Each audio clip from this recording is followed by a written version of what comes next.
Welcome to session 10.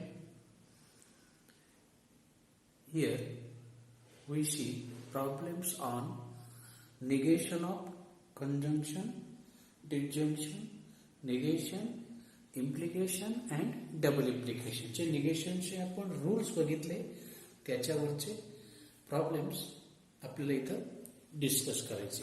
Okay. Here first problem, x plus 8 greater than 11 or y minus 3 equal to 6.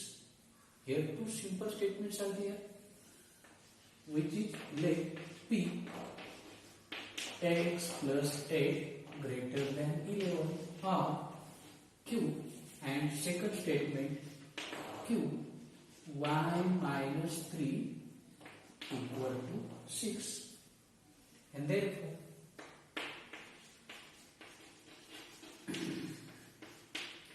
symbolic form is P, R means disjunction, this is a symbol, Q, and therefore आपल्याला काय घ्यायचं आहे त्याचं negation घ्यायचं आहे. Negation of P or Q is same as negation of P and negation of Q. or ऐवजी and टाकतो and ऐवजी or टाकतो. That is therefore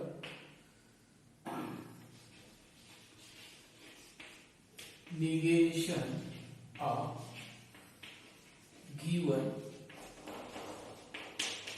compound statement is kind x plus 8 not greater than 11 and y minus 3 not equal to 6. संपलं. And ऐवजी R ऐवजी and आणि प्रत्येकाचं negation. संपला तुमचा problem. Okay. Next problem, 6 is an odd number and 36 is a perfect square. Here two statements are there. 6 is an odd number. Second, 36 is a perfect square. Call it as a P, call it as a Q, and what is connected and denoted by conjunction. And therefore, how to write negation? Yes, how to write negation? Here, P 6 is an odd number. Q 36 is a perfect square, and therefore given P and Q, P conjunction Q, we have to write negation, and therefore negation of P and Q is same as equal to or equivalent to and ऐवजी R आणि प्रत्येकाचं negation. D Morgan's law. That is and therefore negation is direct लिहिलं तरी चालतं. कसं आलं? negation of P 6 is दोन प्रकारे लिहिता येईल. Not and odd number R. Negation of Q 36 is not a perfect square. Not a perfect square. And okay, over. See this for you. Here which are two simple statements. P, it is cold. Q, it is ready. Therefore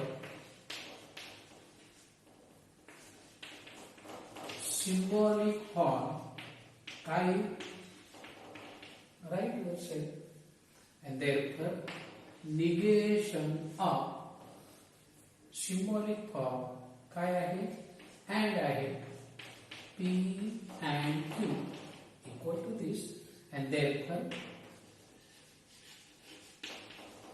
negation of given statement is काय? Yes, correct. It is not cold or it is not raining. And ऐवजी काय होईल? Or होईल. Write your safe answer. बघा पुढचा problem. All students of this college live in the hostel. All students of this college live in the hostel. काय होईल त्याचं equation? All आलं. ऑल ऐवजी काय टाकतो आपण? सम स्टुडंट्स आणि उरलेल्याचं निगेशन ऑफ दिस कॉलेज. याचं निगेशन म्हणजे नॉट टाकायचं. Not live in the hostel. संपलं negation. Okay. Next, there exists x in n such that x minus 17 less than 20. There exists आहे. याचं निगेशन काय? Negation is. Yes, there exists ऐवजी or are. आणि पुढले जे वाक्य आहे त्याचं निगेशन घ्यायचं आहे. मग याचं निगेशन काय? x minus 17 not less than 10 and or. संपला तुमचा problem.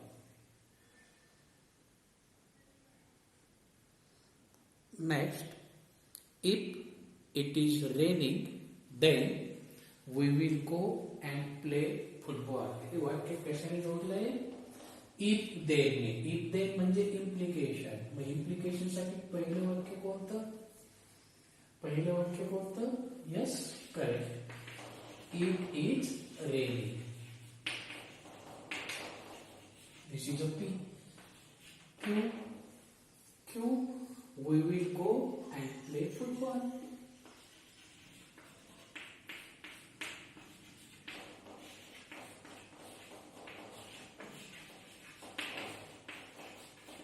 And therefore symbolic power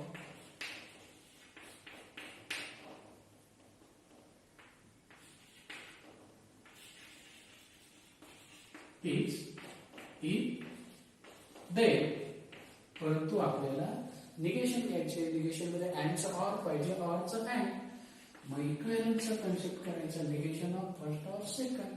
and then आपल्याला याचं काय घ्यायचं आहे? निगेशन घ्यायचं आहे. त्याचं निगेशन म्हणजेच कुणाचं? निगेशन ऑफ पी ऑर क्यूचं घ्यायचं आहे.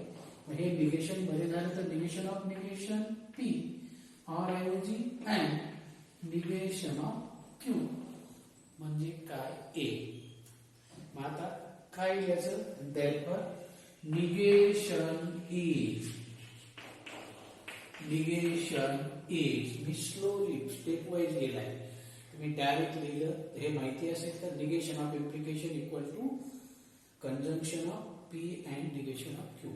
P P it is raining.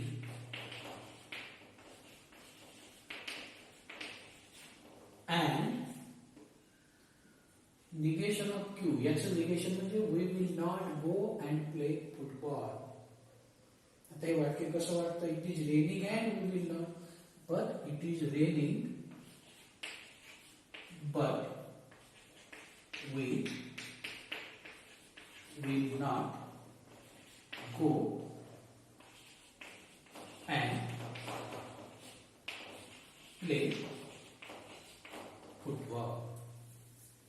दुसऱ्याचं निगेशन. पहिला or negation of second. We will not negation of Q. Q जे आहे याला निगेशन घेतलं आणि हे झालं तुमचं आन्सर तयार. Okay. Next, quadrilateral is a square if and only if it is a rhombus. कशाने जोडले ते दोन वाक्य? या फ्रेजने. If and only if. मग here P, what is P? Quadrilateral is a square. Q, it is म्हणजे quadrilateral is a rhombus. Okay, right? Full statement.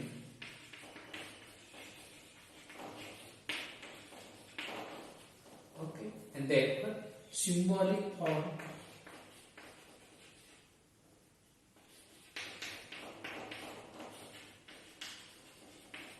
is हा झाला तुमचा symbolic form.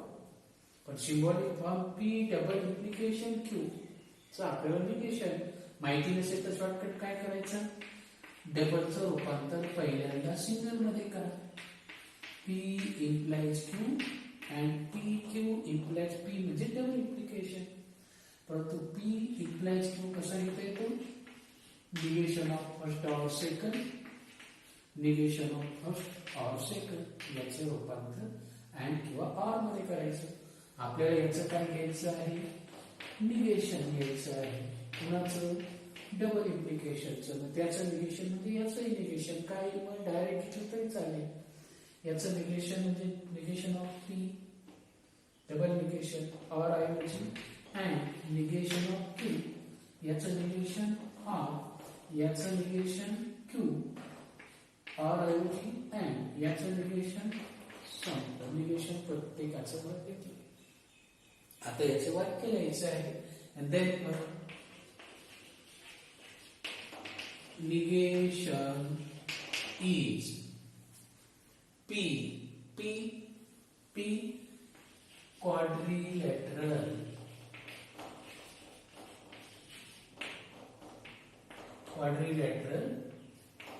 is a square, but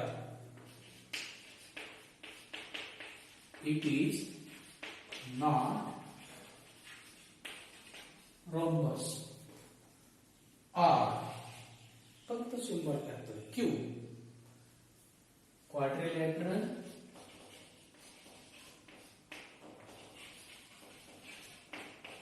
is a rhombus but not square. Okay, बघा त्यानुसार फक्त statement provide केले, right down केले, संपलं. निगेशन कोणाचंही निगेशन लिहिता येईल. फक्त जर तुमचा हा रूल डायरेक्ट पार्ट असेल तर तुम्ही डायरेक्ट आन्सर लिहिलं तरी चालतं. ओके, रूल पण मग रूल पार्ट नसेल तर मी ही स्टेप दिली. स्टेप वाईज प्रोसेस आहे.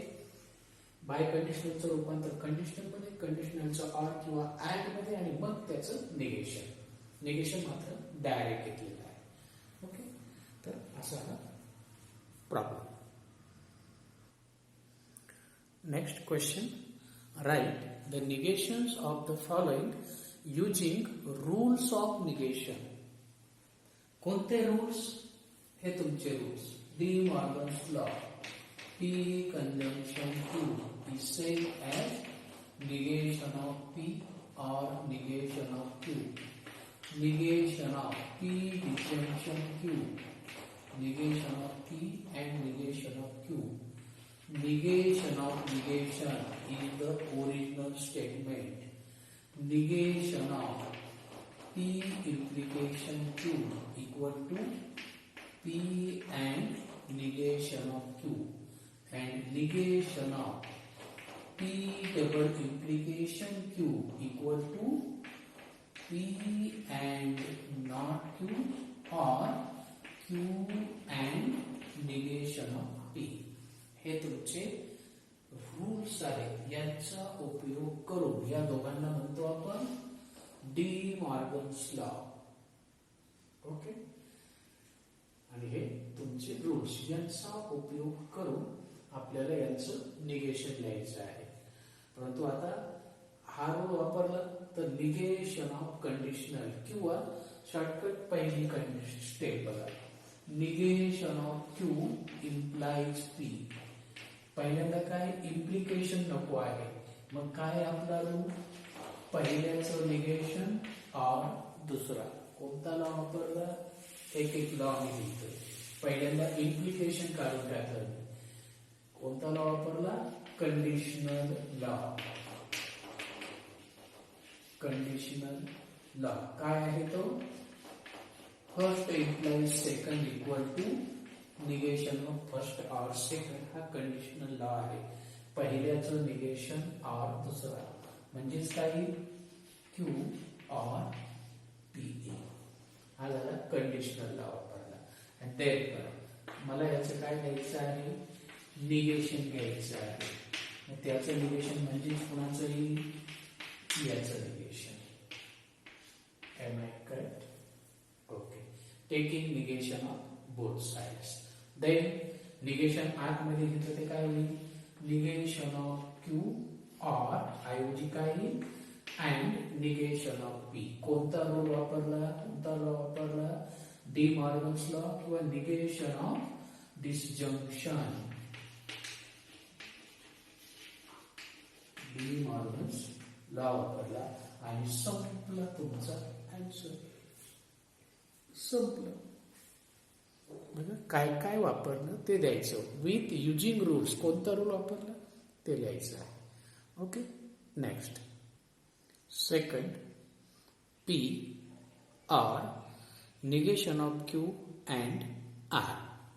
ओके. याचं आपल्याला निगेशन द्यायचं आहे. Therefore negation of P or negation of Q and R. कारण इथं आर आणि अँड आहे. मग पहिल्यांदा रूल, हा तुमचा पहिला ब्रॅकेट आहे, हा दुसरा आहे, हा म्हणजे एक आहे, हा पी आहे, समजा हा क्यू आहे. मग निगेशन ऑफ पहिल्याचं negation P or negation of Q, याच्याऐवजी काय घेणं, आर निगेशन ऑफ आर. कोणता लॉ वापरला, निगेशन ऑफ कंजंक्शन. त्याला दुसरं नाव काय आहे, डी मॉर्गन्स लॉ. स्लोली बघा कोणता लॉ वापरला, हा म्हणजे पहिला, हा म्हणजे दुसरा. याला निगेशन घेतलं म्हणजे कोणता, निगेशन ऑफ पी और निगेशन ऑफ क्यू आर. याचं डी मॉर्गन्स लॉ. आता हे निगेशन मध्ये घ्यायचं आहे. मध्ये घेतलं तर काय होईल, निगेशन ऑफ पी आर ऐवजी होणार and negation of Q R. हा आहे तसाच.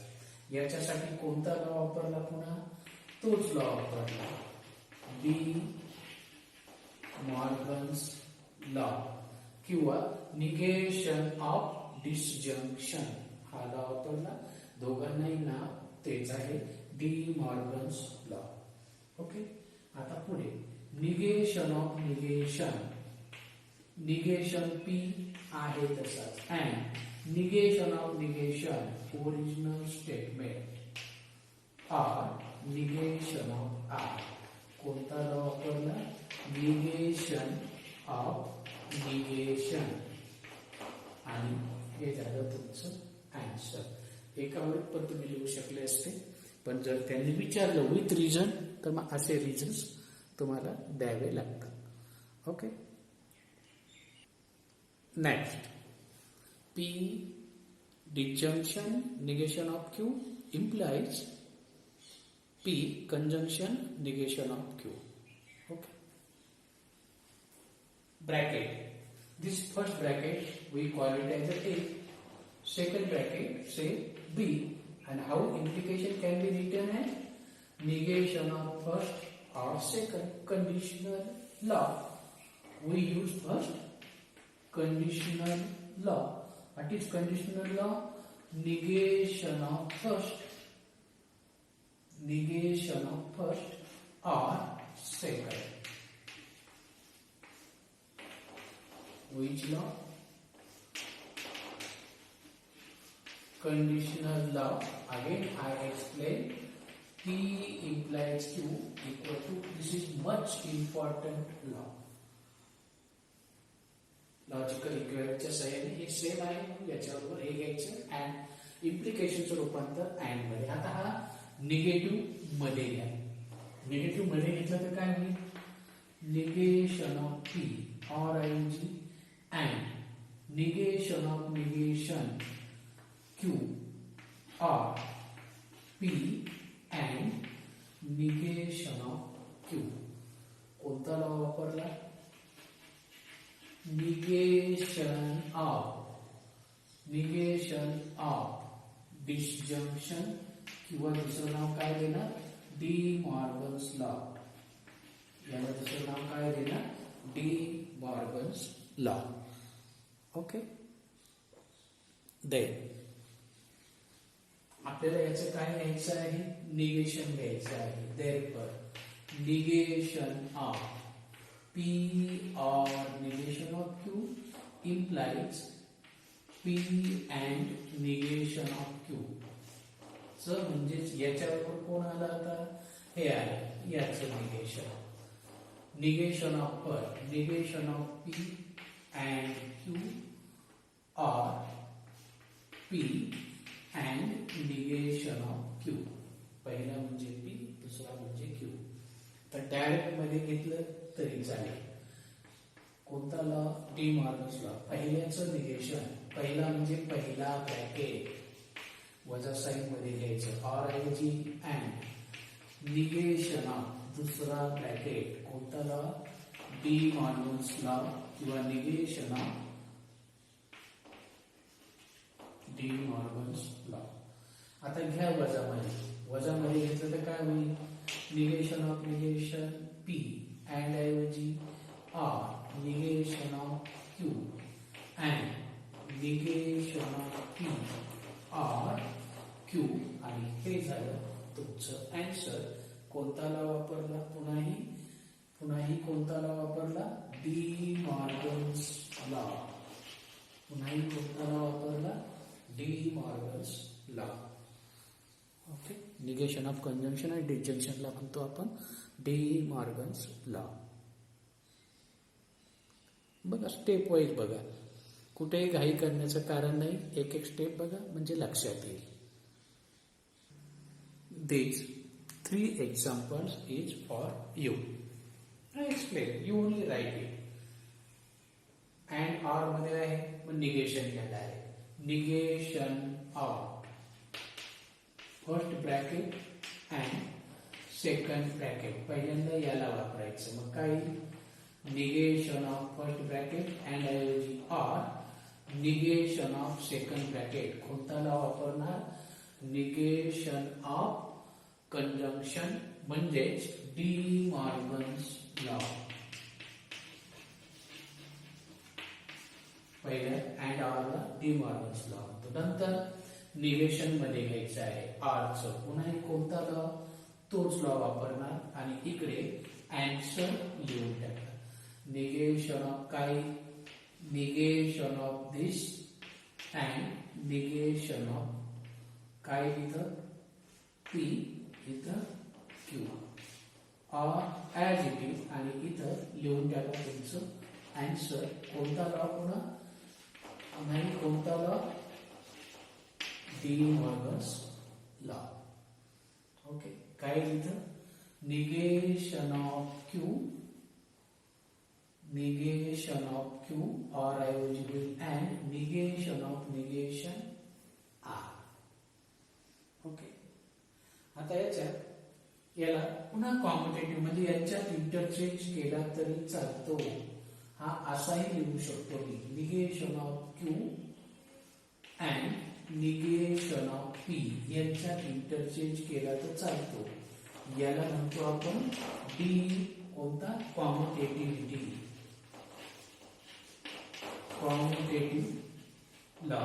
कोणता? P and Q is same as Q and P.